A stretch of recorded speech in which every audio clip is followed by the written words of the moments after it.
이 시간 저희들이 고린도후서 3장을 읽었습니다. 고린도후서 3장에서는 저와 여러분이 그리스도의 편지가 된다라고 말합니다. 그래서 정말로 기쁜 소식을 전하는 편지로서의 삶을 살아가는 우리가 되기를 원합니다. 우리는 새 언약의 일꾼이다라고 말합니다. 어떤 정죄의 직분을 받은 자가 아니라 의의 직분을 받은 복음을 받은 하나님의 백성이 되었음을 우리가 기억하기를 원합니다. 새 언약과 또 옛 언약의 그 차이점이 있다면 에레미야서 31장 31절에서 33절의 말씀처럼 새 언약 백성은 그의 마음에 하나님의 법을 가지고 삽니다. 오늘 또 역시 편지를 어디다 썼냐라고 말할 때에 돌판에 쓴 것이 아니라 마음에 썼다라고 말하고 있죠. 다시 말하면은 말씀을 마음에 품고 살아가는 하나님의 백성들. 근데 이 말씀을 마음 가운데 기억나게 하는 것은 오늘 영이다라고 얘기합니다. 성령의 인도하심을 받은 사람들. 세상은 성령에 대해서 알지 못하지만 하나님의 백성들은 성령이 인도하시고 이끄시고 깨닫게 하시고 또 성령 안에서 하나님의 나라가 임하고 또 성령 안에서 구원의 날까지 인침을 받고 성령 안에서 하나님의 자녀됨을 증거하고 성령 안에서 예수 그리스도의 십자가의 은혜에 감격하고 그래서 영은 살리는 것이고 성령은 살리는 것이고 우리를 살아있는 하나님의 백성으로 이끌고 또 끝까지 인생 끝날 때까지 함께 하신 분이 바로 성령님이심을 우리는 압니다. 말씀을 통해서 우리는 믿음으로 성령을 받습니다. 여러분 오늘 읽은 말씀 가운데 이러한 내용들로 가득 채워져 있습니다. 몇 가지를 보면서 묵상하도록 하겠습니다. 3장 1절에 보니까 우리가 다시 자천하기를 시작하겠느냐? 우리가 어찌 어떤 사람처럼 추천서를 너희에게 붙이거나 혹은 너희에게 받거나 할 필요가 있느냐? 이렇게 말합니다. 우리는 눈에 나타나 보이는 추천서를 가지고 이 사람이 이렇다 라고 말하는 자가 아니라 다른 사람들은 사람이 써주는 추천서를 가지고 그걸 가지고 인정하고 확인하지만 그러나 우리들은 주 안에 있는 우리들은 추천서가 필요 없다라고 말합니다. 왜냐하면 우리가 곧 그리스도의 편지이기 때문에 라고 말합니다. 그래서 3절에 가보면은요. 너희는 우리로 말미암아 나타난 그리스도의 편지니 이는 먹으로 쓴 것이 아니요 추천서는 먹으로 씁니다. 이 사람은 뭘 잘하고 이래서 추천합니다. 이렇게 하는데 그러나 우리는 그리스도의 편지인데요. 우리는 먹으로 쓴 것이 아니라 오직 살아계신 하나님의 영으로 쓴 것이며 이렇게 되어 있습니다. 특히 살아계신 하나님의 영, 성령이다라는 거예요. 우리의 추천서가 뭐냐면 바로 성령님이 우리와 함께하는 것, 이게 추천서다라는 거예요. 이게 자천한다, 스스로 추천한다 이런 뜻이죠. 하나님의 백성들은 살아계신 영으로 쓴 편지입니다. 다시 말하면 어디를 가든 성령님이 우리와 함께하면서 성령님께서 인도하심으로 나타낸다라는 거예요. 바울사도는 그래서 성령의 나타나심과 성령의 능력으로 내가 행한다 하면서 고린도전서 2장에서 그렇게 우리에게 가르쳐주고 있죠. 그리고 저와 여러분으로 하여금 예수님께서는 성령을 받으라라고 말합니다. 성령 충만 받을 것을 우리에게 명령합니다. 그리고 성령 안에서 하나님의 뜻과 마음과 하나님의 눈을 가지고 살 것을 우리에게 요청하고 있음을 보게 됩니다. 오늘 3절에서 우리는 다른 사람들은 이렇게 먹으로 써서 추천서를 내지만 우리는 살아계신 성령님이 우리와 함께하기 때문에 우리가 곧 그리스도의 편지, 우리가 곧 추천서가 됨을 알게 합니다. 또 돌판에 쓴 것이 아니요 오직 육의 마음판에 쓴 것이라. 여러분 모세는 율법을 받을 때 시내산에서 돌판에 써가지고 받았습니다. 그런데 우리는 복음을 받을 때 새 언약 백성이 되었을 때는 돌판에 받은 게 아닙니다. 우리는 마음판에 그 말씀을 받은 것입니다. 그래서 우리의 마음 가운데 그리스도의 말씀이 풍성히 거하는 것이 새 언약 백성의 모습이죠. 갈라디아서 3장 16절에서 그렇게 말합니다. 그렇게 될 때 우리가 이 세상에서 지혜를 얻고 또 가르치고 권면할 수 있는 그러한 역동적인 그러한 동력을 우리의 마음 가운데 얻게 됩니다. 뿐만 아니라 시와 찬미와 신령한 노래로 하나님을 찬미하고 기도하고 감사할 수 있는 삶을 살아갈 수 있는 능력도 공급받게 됩니다.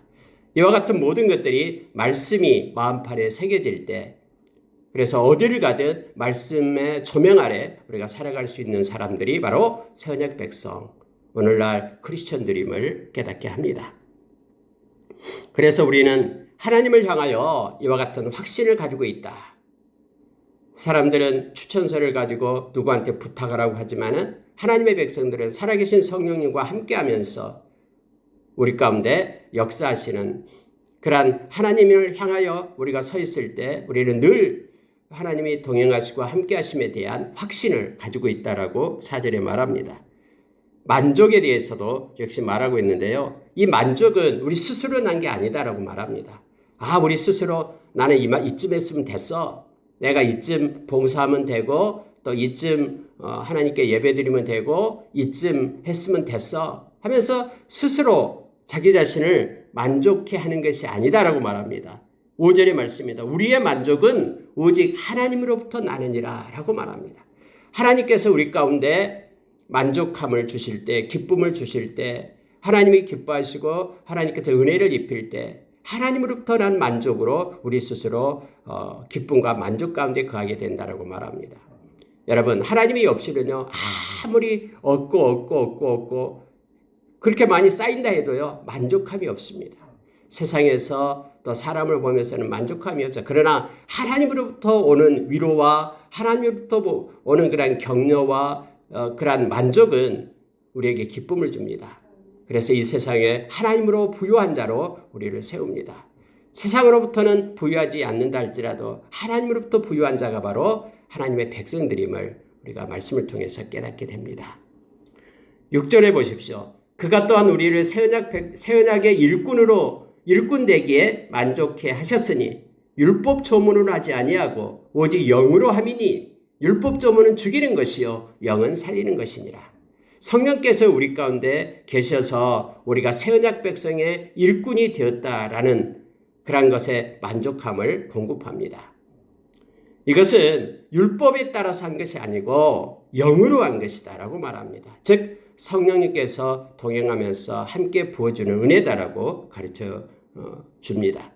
돌의 색에서 받게 된 그 율법, 모세가 시내산에서 받았던 그런 율법은 성경에 보니까요, 정죄의 직분이다라고 말합니다. 왜냐하면 율법 앞에 우리가 서면은 정죄를 받습니다. 율법은 뭐뭐 하라 하지 마라 우리로 하여금 죄를 깨닫게 하는 것이 율법이거든요. 그래서 율법도 필요합니다. 우리로 하여금 죄를 깨닫고 그 죄값으로 인하여 우리가 죽을 수밖에 없는 존재임을 율법은 깨닫게 합니다. 그런데 그것으로는 우리가 구원에 이르는 길이 없습니다. 그래서 죽을 수밖에 없다라는 것 때문에 절망하고 좌절합니다. 그러나 주님이 주신 복음은 수고하고 무거운 짐진 자들아 다 내게로 오라. 내가 너희를 쉬게 하리라 하면서 해결을 주십니다. 우리의 죄값을 주님께서 친히 감당하셔서 죄사함을 주시고요. 그리고 우리에게 영원한 영생을 주시는 것이 우리 주님이십니다. 그래서 주님으로부터 오는 이 복음, 복된 소식, 이것은 바로 의의 직분이 된다고 말합니다. 그래서 로마서 1장에서는 이 복음에는 하나님의 의가 나타났다고 말합니다. 믿음에서 믿음에 이르게 한다고 말하면서 그래서 이것이 의의 직분이 되는 것입니다. 저와 여러분은 주님이 주시는 그 말씀을 마음 가운데 새기며 사는 의의 직분을 가진 자, 새 언약 백성임을 성경은 다시 한번 말해주고 있습니다. 여러분, 모세가 시내산에서 오늘 말씀 가운데 나오죠. 시내산에서 그렇게 율법을 받게 될 때 그의 얼굴에 광채가 빛났습니다. 그래서 광채가 빛난 채로 내려오니까는 사람들이 말하기를 깜짝 놀랍니다. 가까이 가기를 두려워합니다. 그리고 마치 그 광채만을 바라보게 될 것 같아서 모세는 얼굴에 수건을 씁니다. 그래서 얼굴에 빛나는 광채를 보지 말라라는 거예요. 하나님을 바라보라라고 말합니다. 그래서 얼굴에 광채를 막기 위한 수건을 둘렀다라고 성경 말합니다. 그런데 오늘 이 수건에 대한 내용을 말하고 있는데요. 자, 13절에 보십시오. 우리는 모세가 이스라엘 자손들에게 장차 없어질 것의 결국을 주목하지 못하게 하려고 수건을 그 얼굴에 쓴 것 같이 아니하노라. 그러나 그들의 마음이 완고하여 오늘까지도 구약을 읽을 때에 그 수건이 벗겨지지 아니하고 있으니 그 수건은 그리스도 안에서 없어질 것이라. 오늘까지 모세의 글을 읽을 때의 수건이 그 마음을 덮었도다 라고 말하면서 이 정죄의 직분, 이 율법에 따라서 살아가는 자들이 있다라고 말합니다. 율법주의자로서요. 그들은 수건이 얼굴에 이렇게 덮어 있어 가지고는 모든 것들을 가지고 산다라고 말합니다. 그러나 그 모든 수건은 예수 그리스도 안에서만 벗겨질 수 있다라고 그렇게 말합니다. 왜냐면요, 이 복음은 영으로 성령에 의해서 주어진 것이거든요. 그러니까 복음은 언제나 성령이 함께합니다. 그래서 여러분 17절에 주는 영이시니 주의 영이 계신 곳에는 자유가 있느니라. 수건이 벗겨져서 자유함을 누린다라고 말합니다. 얽매여서 율법에 끌려가는 자가 아니라 그 율법을 다 이루신 주님 때문에, 주님 안에 있기 때문에 우리가 수건을 벗고 그 진리 대신 예수 그리스도 때문에 우리가 자유함을 누린다라고 말합니다. 그의 영이신 성령 안에서 우리가 자유함을 누립니다. 그래서 영은 바로 생명이다라고 말합니다. 영은 살리는 것이다라고 말합니다. 율법 조문은 죽이는 것이다라고 말하고 있어요. 여러분, 여기서 수건이라는 것은 바로 율법의 얽매여 있는 완고한 마음을 말합니다. 복음에 대한 무지와 복음에 대한 편견을 가지고 살아가는 것을 상징합니다. 따라서 그 얼굴에 수건을 쓴 자는 새 언약의 시대가 임했음에도, 복음의 시대가 임했음에도 여전히 옛 언약 율법의 제도와 모형에 집착해 하면서 진정으로 자유를 누리지 못한 것을 말하고 있는 것입니다. 여러분, 여기서 볼 수 있듯이 이 수건이 벗어진다라는 것은요, 예수 그리스도를 통해서 생명과 의의 길에 도달했다라는 것을 말하고 있는 것입니다. 옛 언약인 율법에서 벗어나 새 언약인 복음을 바라볼 수 있는 자들이 되어야 된다고 지금 강조하고 있는 것입니다. 여러분, 성경에 보면은 하나님은 뭐뭐시다라고 말하는 게 세 가지가 있다 그랬죠. 첫째, 하나님은 영이시다. 요한복음 4장에서 말해주고 있죠. 그리고 역시 하나님은 사랑이시다. 요한일서 4장에서 가르쳐주죠. 그리고 하나님은 빛이시다. 요한일서에도 역시 나옵니다. 이 세 가지를 말합니다. 하나님은 영이시고 사랑이시고 빛이시다. 근데 여러분, 예수님도 동일하게 성경을 읽어보면 동일하게 말씀하고 있는 걸 보게 됩니다. 우리가 요한복음 8장 12절에서 나는 세상의 빛이다. 요한복음 1장에서도 나는 이 세상에 빛으로 왔다. 참빛으로 왔다. 예수님도 빛이다라고 말합니다. 그리고 오늘 읽은 말씀 가운데서 주는 영이시니 라고 말하죠. 예수님도 영이시다라고 말합니다. 즉 예수님의 영이신 성령으로 우리와 함께하기 때문에 그렇습니다. 요한복음 8장 32절에서 진리를 알지니 진리가 너희를 자유케 하리라 라고 말하죠. 진리 대신 예수님께서 우리를 자유케 하고 진리 대신 이 복음, 알레테이아, 이 복음 말씀이 우리를 자유케 합니다. 옛날에 율법이 우리는 얽매이고 정죄한다 그러면 어찌할꼬 몽학선생으로 우리를 주님께로 인도해 주는 것이 율법이다 그러면 이제 그 모든 문제를 해결해 주는 것이 바로 우리 주님이십니다. 복음입니다. 왜냐하면 주님께서 우리 대신에 죗값을 지불하고 살아나시고 죽으시고 살아나시고 우리와 함께 하시고 영원히 우리와 함께 한다는 이 놀라운 복음. 그래서 우리는 이것 때문에 자유함을 누립니다. 우리가 지난날에는 죄를 지었다 할지라도 정말로 추하고 냄새나는 그런 산 가운데 있다 할지라도 우리는 예수님의 보혈로 인하여 정결하게 된 것입니다. 그래서 우리는 그 얽매인 것으로부터 자유함을 누리고 기쁨으로 주님을 찬양하며 살아계신 부활하신 주님과 함께 동행하는 삶을 살아가게 되는 것입니다. 여러분 18절 보고 말씀을 마치겠습니다. 우리가 다 수건을 벗은 얼굴로 거울을 보는 것 같이 주의 영광을 보매 이렇게 되어 있습니다. 우리 가운데 있는 우리를 가로막고 있는 수건들 예수 안에서 없애지고 예수 안에서 벗겨진 그것들에 집착하지 말고요. 예수 안에서 자유를 누리고 우리가 하나님의 영광을 보기를 원합니다. 주의 영광을 보기를 원하고 주님께 영광 돌리는 삶을 살아가기를 원합니다. 그와 같은 형상으로 변화하여 저와 여러분은 예수님처럼 바꿔지게 될 것입니다. 그리고 지금도 예수님을 닮아가게 하기 위하여 하나님께서 우리를 아시고 정하셨다라고 로마서 8장 29절에서 우리에게 가르쳐 줍니다. 우리는 예수님 안에 있는 자이기 때문에 예수님을 닮아가는 사람들입니다. 오늘도 역시 마찬가지로 그와 같은 형상으로 우리는 변화될 것입니다. 그리고 우리가 이제 온전케 되는 그때에 주님 오실 때에 온전한 하나님의 자녀로서의 우리가 바꿔지고 또 새 그런 형상을 입게 될 것입니다.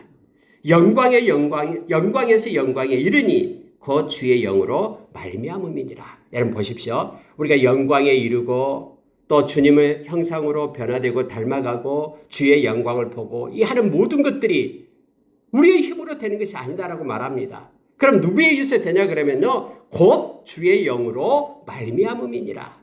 성령에 의해서 이 모든 것들이 이루어지게 됨을 알게 됩니다. 로마서 8장 15절 이하에서도 우리가 이 세상 마치는 날 우리는 성령님 우리의 증인이 되어서 예수님과 함께 영원한 하나님의 나라를 상속받게 될 것입니다. 하나님의 그 영광 가운데 우리가 들어가게 될 것이고요. 예수님의 형상을 우리가 입게 될 것입니다. 영광에서 영광에 이르게 하는 그 모든 것들 바로 주의 영으로 말미암아 이루어진다라고 말합니다. 오늘 또 성령에 민감하면서 성령의 인도하심 속에 우리가 있기를 원합니다. 그리고 성령께서는 우리의 마음 가운데 말씀을 가르쳐 줍니다. 성령의 충만함과 말씀의 충만함은 그래서 동일한 것들이 나타나게 되죠. 우리가 에베소서 5장 18절 이하의 말씀과 골로새서 3장 16절 이하의 말씀은 동일하게 나타납니다. 골로새서 3장 16절에는 우리 가운데 그리스도의 말씀이 풍성할 때 나타난 것이고요. 에베소서 5장 18절 이하에는 성령의 충만함으로 우리 가운데 나타나는 것을 말합니다.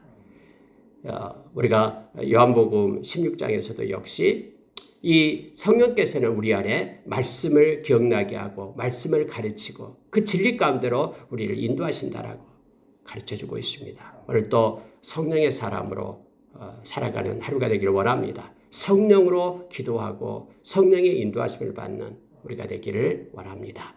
이렇게 기도하겠습니다.